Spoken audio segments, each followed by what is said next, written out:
southeast winds around 5 miles an hour.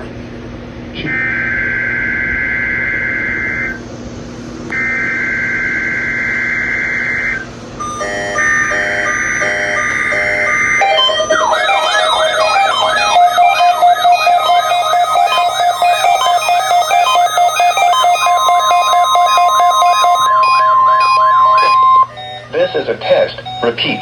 This is a test tornado warning. There is no severe weather occurring at this time. This test warning is part of the annual Ohio tornado drill. If this was an actual severe weather event, you would be given information about the hazard. The National Weather Service, the Ohio Emergency Management Agency, and the Ohio Committee for Severe Weather Awareness encourage the use of this time to activate and review your severe weather safety plans.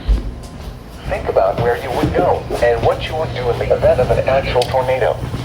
Repeating, this has been a test tornado warning for the 2026 Ohio tornado drill.